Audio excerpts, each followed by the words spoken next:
मध्यकालीन युग, भाषाओं एवं साहित्य का विकास। मध्यकालीन भाषा एवं साहित्य के विकास को राजनीतिक कालों के आधार पर एवं अध्ययन की सुविधा की दृष्टि से दो भागों में बांटा जा सकता है।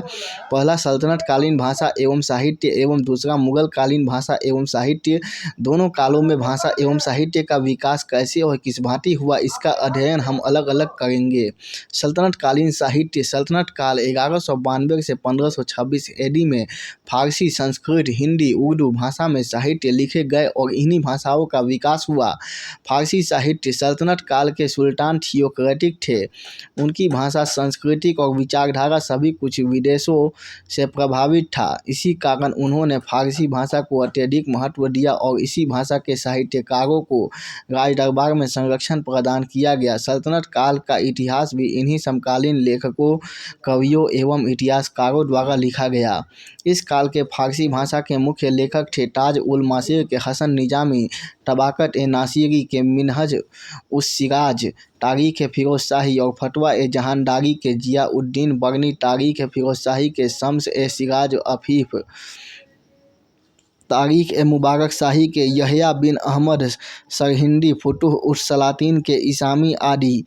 इनके अतिरिक्त अमीर खुसरो और आइन उल मुल्क मुल्तानी भी प्रमुख लेखक हुए हैं, जिन्होंने ऐतिहासिक दृष्टि से महत्वपूर्ण ग्रंथ लिखे हैं। ऐसा नहीं है कि सल्तनत काल में फारसी भाषा के लेखक केवल यही हो, इनके अतिरिक्त अनेक साहित्यकार हुए, लेकिन ये साहित्यकार ही सर्वाधिक महत्वपूर्ण थे। अमीर खुसरो और मीर हसन दहलवी ने साहित्य को नए आयाम दिए। अमीर खुसरो को बलबन से लेकर गियासुद्दीन तुगलक तक के सुल्तानों का संरक्षण प्राप्त हुआ। ऐसा कहा जाता है खुसरो ने 4 लाख से अधिक रचनाएं कॉपलेट्स की। उसकी रचनाओं में निजामुद्दीन औलिया के विचारों का स्पष्ट प्रभाव था। उसकी सर्वाधिक प्रसिद्ध कृतियां हैं खजाइन उल फुतूह, तुगलकनामा, तारीख ए अलाही। वह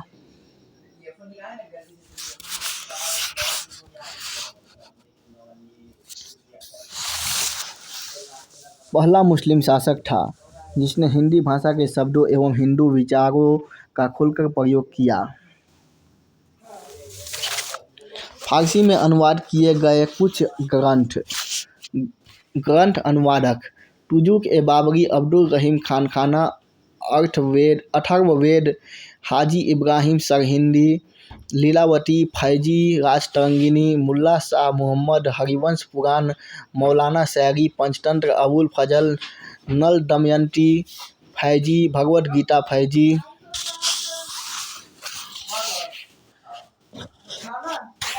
इनके अतिरिक्त प्रांतीय शासकों ने भी लेखकों को संरक्षण प्रदान किया था, जिन्होंने फारसी साहित्य के विकास में महत्वपूर्ण योगदान दिया। इन साहित्यकारों ने भारतीय विचारों, प्रमुख कथागत, ट्रेडिशनल नायकों, पर्वतों एवं नदियों को महत्वपूर्ण स्थान दिया। हालांकि सुल्तानों ने शिक्षा के विकास की ओर कोई विशेष ध्यान नहीं दिया, फिर भी उन्होंने कुछ स्कूल और मदरसे खोले जिनमें मुसलमानों को शिक्षा दी जा सके।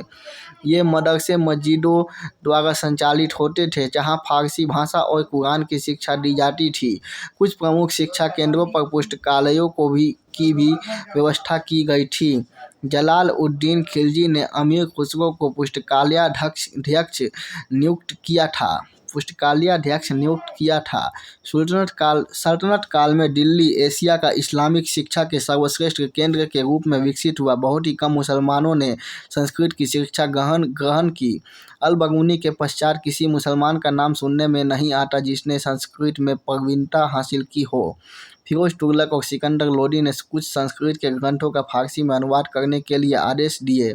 इनके अतिरिक्त प्रांतीय शासकों ने भी भारतीय ग्रंथों का फारसी में अनुवाद कराया।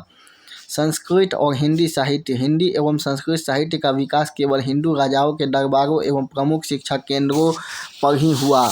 यह तो स्वाभाविक ही था कि बिना किसी शाही संरक्षण के प्राचीन काल जैसे साहित्य की रचना होना असंभव था।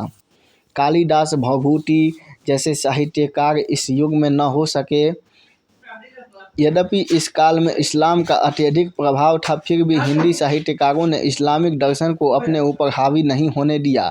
इसी कारण अत्यधिक मात्रा में धार्मिक और दार्शनिक साहित्य की रचना हुई। रामानुज ने ब्रह्मसूत्र पर टीका लिखी और पार्थसारथी ने कर्म मीमांसा पर अनेक पुस्तकें लिखी, जिनमें शास्त्र दीपिका अत्यधिक प्रसिद्ध है। जयदेव ने 12वीं शताब्दी में गीत गोविंद की रचना की। जयदेव की अन्य प्रमुख रचनाएं हैं हरकेली नाटक, ललित विग्रह राज नाटक, प्रसन्न राघव आदि, जयसिंह सूरी का हमीर मद मर्दन, रवि वर्मन का प्रद्युम्न अभ्युदय, विद्यानाथ का प्रताप रुद्र कल्याण, गंगाधर का गंगादास प्रताप विलास, रूप गोस्वामी का ललित माधव आदि प्रमुख रचनाएं हैं।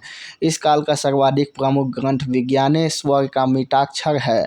डाय भाग के रचयिता जीमूतवाहन और भास्कराचार्य भी इसी युग में जन्मे। बौद्ध और जैन धर्मों में भी अनेक पुस्तकें न्याय पर लिखी गई। सल्तनत काल में ही भक्ति आंदोलन भी शुरू हो गया। विजयनगर के दरबार में हिंदी एवं संस्कृत विद्वानों को संरक्षण मिला। देवसूरी उस समय का जैन न्याय दर्शन का महान पंडित था। कश्मीर में कल्हण एक प्रसिद्ध इतिहासकार हुआ, जिसने कश्मीर के इतिहास पर राजतरंगिणी नामक पुस्तक लिखी। चंदबर दाई का पृथ्वीराज रासो, सारंगधर का हमीर रासो और हमीर काव्य, जयानक का अलहखंड आदि इस समय की अनमोल रचनाएं हैं। इस काल में मैथिली साहित्य भी विकसित हुआ। विद्यापति ठाकुर मैथिली भाषा के प्रसिद्ध कवि थे। इनके साथ साथ राजस्थानी साहित्य भी विकसित हुआ। उर्दू साहित्य चूँकि फारसी और तुर्की भाषा भारतीयों की समझ के परे थी और तुर्की आक्रमणकारियों को संस्कृत भाषा समझना मुश्किल था, अतः दोनों के लिए एक ऐसी भाषा की आवश्यकता महसूस हुई जो दोनों ही वर्गों के लिए सामान्य हो। इसी आवश्यकता ने उर्दू भाषा को जन्म दिया। इसे ज़बान-ए-हिंद नाम भी दिया। इस भाषा को तुर्की शासकों ने राजकीय संरक्षण प्रदान नहीं किया। मुगल काल में भाषा और साहित्य का विकास। मुगल काल में साहित्य अत्यधिक वृद्धि हुई। बाबर ने अपनी आत्मकथा तजूक-ए-बाबरी की रचना की। बाबर की भिक्षा में काफ़ी रुचि थी। सैयद मकबार अली बाबर।